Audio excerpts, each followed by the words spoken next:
Imagine por um instante o que significava ser negro durante o auge dos séculos 17 e 18. A vida de um negro, seja ele um escravo ou um homem livre, estava marcada pela constante ameaça de violência, exclusão social e pela perda de qualquer liberdade que ainda possuísse. Contudo, para muitos que escaparam da opressão das plantações ou das correntes de embarcações negreiras, o mar podia ser o lar de uma oportunidade rara e perigosa, tornar-se um pirata. Eu sou L.R. Arcano, autor do livro O Chamado das Profundezas, e no vídeo de hoje vamos entender como ex-escravos, africanos e homens de cor se tornavam piratas e como eles eram tratados a bordo do navio. Iremos explorar também um pouco da tão famosa igualdade na sociedade pirata e conheceremos alguns dos negros mais famosos que já atuaram na pirataria. Não se esqueça de já deixar um like no vídeo e se inscreva no canal, ativando o sininho para não perder nenhum conteúdo sobre pirataria e sobre o mar. Se você já me acompanha e gostaria de apoiar ainda mais o meu trabalho, te convido a se tornar membro do canal. Com apenas R$ 4,99 você vai me ajudar a manter aqui ativo e sempre com novas histórias. Agora se prepara e vamos para o vídeo. Não é nenhum segredo que em meados do século 17 e 18 a escravidão caminhava para seu ápice no mundo inteiro. E tanto a Europa quanto as Américas, junto da maior parte do globo, tomavam parte nessa atividade. E foi nesse período também que aconteceu a Era Dourada da Pirataria, entre os anos de 1650 até 1730. A pirataria sempre foi vista como selvagem e brutal, e ela de fato foi, em diversos aspectos. No entanto, para homens e mulheres que fugiam da opressão da escravidão, a pirataria podia ser uma chance de reescrever a sua própria história. Ao fazer parte da tripulação de um navio pirata, a liberdade de outrora se reconstruía.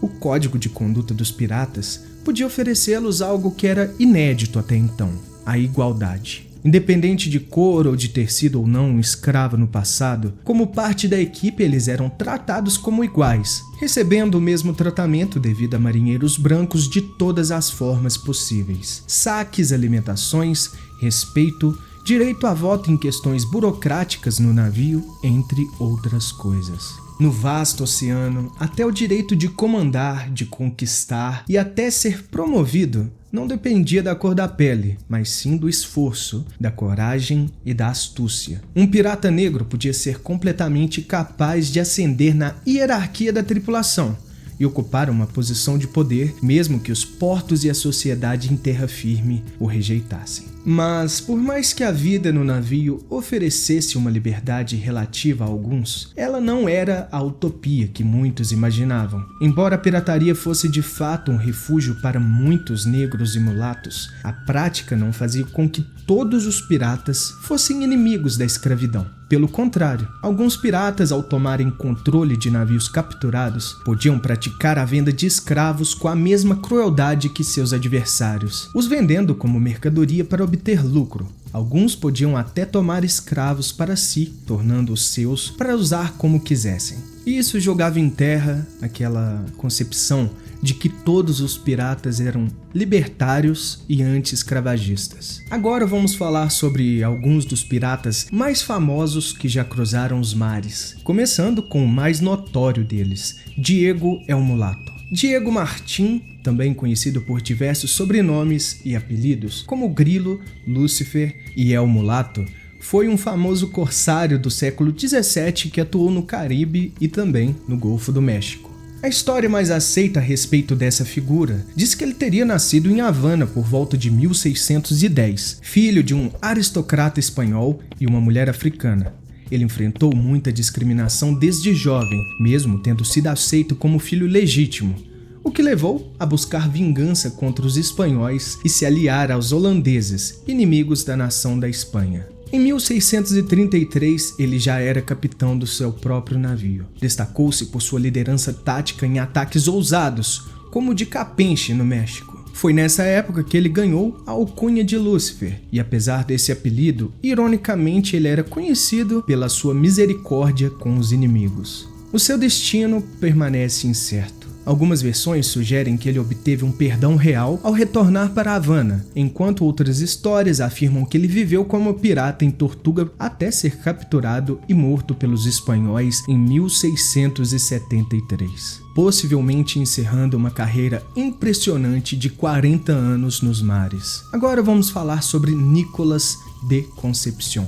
Ele foi um pirata de origem africana que, em meados de 1720, juntamente de sua tripulação, capturou várias embarcações próximas aos Cabos da Virgínia e da Baía de Chesapeake, uma região costeira que hoje faz parte dos Estados Unidos. Sob o endosso mais do que duvidoso da cidade de Saint Augustine, em forma de uma carta de curso, ele chegou a capturar mais do que 5 navios antes que começasse a ser caçado como pirata pelos espanhóis. O seu destino, assim como o do Diego El Mulato, permanece incerto por falta de registros históricos. Existiram muitos outros piratas negros na história, mas a grande maioria foi muito menos documentada e pouco se sabe sobre as suas jornadas. Por exemplo, Francis Fernando e Michael Kendall, que também navegaram pelos mares do Caribe durante a Era Dourada da pirataria. Mas, dentre todos esses que eu citei, um nome se destaca acima de todos: um pirata destemido, símbolo da resistência racial e que se tornou famoso nos mares. O seu nome era Black Caesar e a sua história é impressionante, mas ela tem um único problema: ela não passa de um mito. Nas lendas, Black Caesar é descrito como um poderoso chefe tribal africano, conhecido por sua força, inteligência e habilidade em escapar de traficantes de escravos. Após ter sido capturado por um desses traficantes, que o atraiu com a promessa de tesouros e presentes, ele conseguiu escapar e lá na costa da Flórida passou a operar em atividades piratas, acumulando uma vasta riqueza em pouquíssimo tempo. Segundo a lenda, ele teria enterrado tesouros, o que é bastante improvável, como eu já disse em alguns outros vídeos, que abordam essa prática de ficar enterrando tesouros por aí. Ele também teria construído uma base secreta, possuía um harém com mais de 100 mulheres e até teria servido brevemente ao notório Capitão Barba Negra, no cerco de 1718, o qual Edward Teach encontrou seu fim. De fato, existiram vários Césars na pirataria.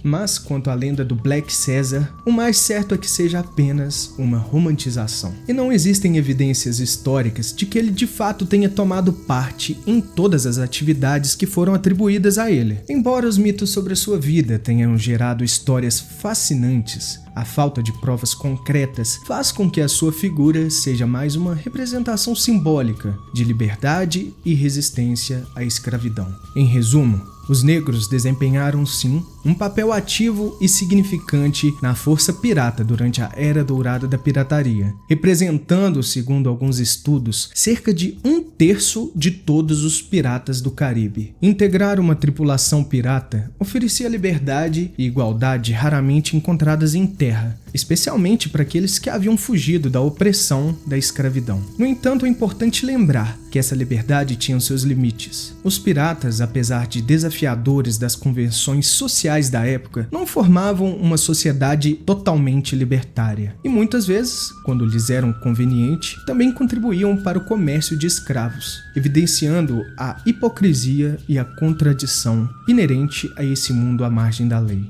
Espero que você tenha gostado do vídeo. Não se esqueça de deixar o seu like e compartilhar com aquele seu amigo que gosta de história. E se você ainda não é inscrito, inscreva-se para não perder nenhum vídeo do canal.